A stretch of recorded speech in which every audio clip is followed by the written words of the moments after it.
This is not speculation. Every detail in this episode comes directly from declassified U.S. government documents. In April of 1961, the United States launched a secret invasion of Cuba. It was supposed to be quick, surgical, quiet, but instead it became one of the greatest foreign policy disasters in American history.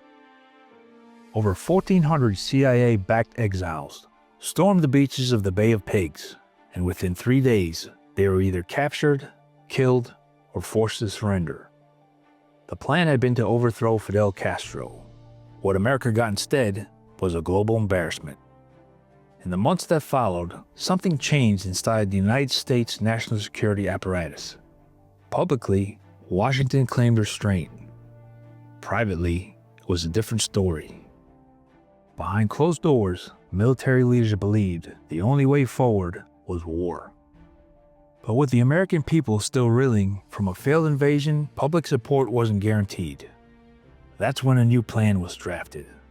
One that would guarantee outrage, one that would rally the nation, and one that, if approved, would cross a line no republic should ever entertain.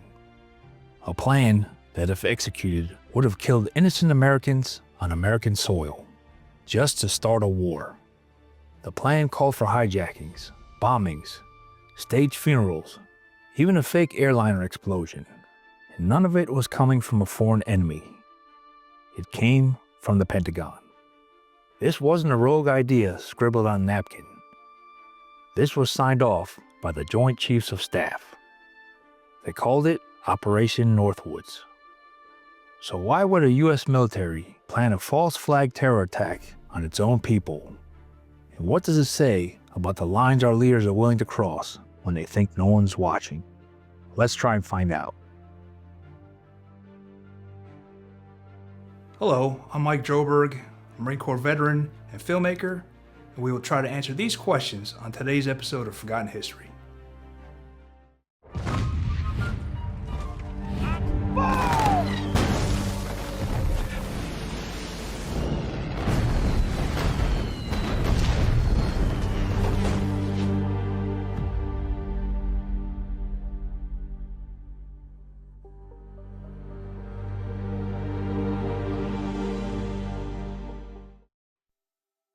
The Bay of Pigs wasn't just a military disaster, it was a psychological one.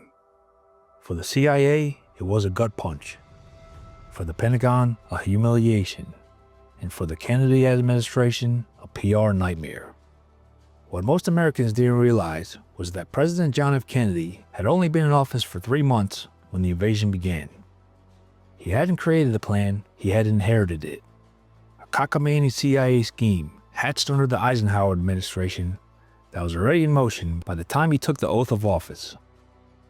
The invasion had been sold as airtight, but in reality, it was underfunded, poorly coordinated, and based on wildly optimistic assumptions about the Cuban people rising up against Castro. They didn't. The world watched as America's covert operation fell apart in real time.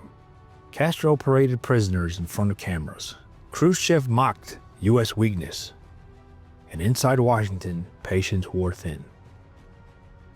And once given the green light, the failure landed squarely on Kennedy's shoulders. The Joint Chiefs of Staff, America's top military leaders, began pushing for something far more aggressive. They didn't want another half-baked mission. They wanted a full-scale invasion of Cuba. But there was a problem. The American people weren't interested in another war. Not after Korea, not after the Bay of Pigs. And without public outrage, there could be no political mandate for military action. That's when a new idea emerged. Not one based on intelligence or diplomacy, but on manipulation. If they couldn't win the hearts and minds honestly, they'd manufacture the crisis themselves. And in March of 1962, the U.S. Department of Defense submitted a proposal that would send shockwaves through history, though the public wouldn't learn about it for another 35 years. The proposal was called Operation Northwoods. And it came directly from the Joint Chiefs of Staff, America's highest-ranking military brass. And it wasn't just one bad idea, it was a checklist of chaos. The plan outlined a series of false flag operations, attacks that would appear to be carried out by Cuba but were actually staged by the US government. The goal? Create a public justification for a full-scale military invasion. Some of the suggestions read like scenes from a dystopian screenplay. They included fake hijackings of commercial airlines blamed on Cuban agents, bombings in Miami, Washington, and even inside US military installations. A drone airliner painted to match a real passenger flight would be remotely destroyed over Cuban waters. A list of fake victims, complete with staged funerals, would be published to sell the illusion. They even considered sinking a US Navy ship and faking Cuban sabotage, or staging a deadly riot among Cuban exiles in Florida, supposedly incited by Castro's agents. The memo even referenced history itself, suggesting a new Remember the Maine incident, a nod to 1898 when the mysterious explosion of a US warship triggered war with Spain. They wanted to follow the same blueprint, manufacture a tragedy, blame the enemy, and rally the nation. One memo proposed assassinating Cuban refugees or American civilians to generate a helpful wave of indignation across the country. These weren't theoretical suggestions buried in the footnotes. They were written in plain language, deliberate, cold, methodical, and most disturbing of all, the Joint Chiefs of Staff didn't just brainstorm the plan, they signed off on it. The document was approved by General Lyman Lemnitzer, chairman of the Joint Chiefs, and delivered to the Secretary of Defense in March of 1962. The final decision now rested with one man, the President of the United States. The Northwoods proposal was submitted to Secretary of Defense Robert McNamara, and from there, it made its way to the President. John F. Kennedy was just over a year into his first term, still weathering the blowback from the Bay of Pigs, still battling his own military leadership behind closed doors. But this time, the Joint Chiefs of Staff had gone too far. Operation Northwoods wasn't a military plan. It was a blueprint for domestic terrorism. The document was signed and endorsed by the most powerful generals in America. General Lyman Lemnitzer, General Curtis LeMay, General George H. Decker, Admiral George W. Anderson Jr., and General David M. Shoup. General Lyman Lemnitzer wasn't some loose cannon.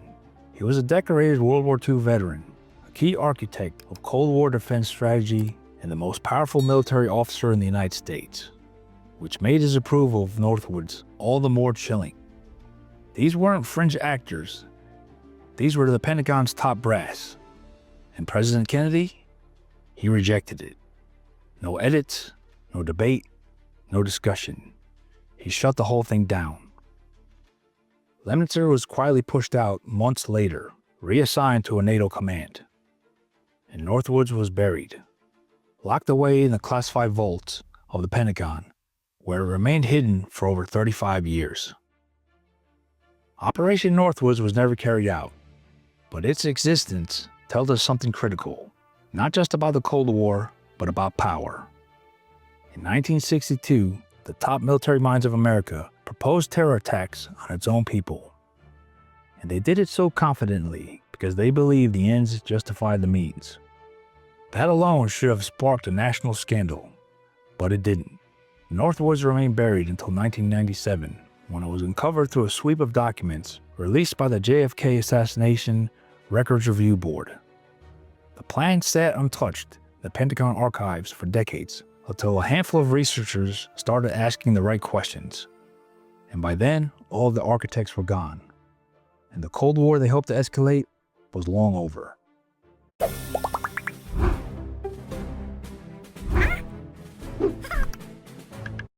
For historians, it became a case study in how far democracy can drift behind closed doors. For others, it raised darker questions. Why would a government even consider something like this? What else might have been proposed and buried? Operation Northwoods wasn't some isolated idea. Elements inside the US government had long considered psychological warfare and staged provocations. From World War II deception operations to Cold War contingency planning. The logic was always the same. If public opinion won't go where you want it, give it a push. But most of all, what would have happened if Kennedy had said yes? In the months after he rejected Northwoods, his relationship with the Joint Chiefs deteriorated. He grew increasingly skeptical of the CIA, the Pentagon, and even his own advisors. He publicly stated he wanted to splinter the CIA into 1,000 pieces and scatter it into the winds. And then, on November 22, 1963, John F. Kennedy was assassinated in Dallas. Officially, there's no connection. But unofficially, Operation Northwoods remains one of the most compelling exhibits in the long, dark shadow of the JFK conspiracy theories. Because once you learn that America's own generals drafted a plan to kill Americans for political gain, suddenly the unthinkable doesn't seem so far-fetched.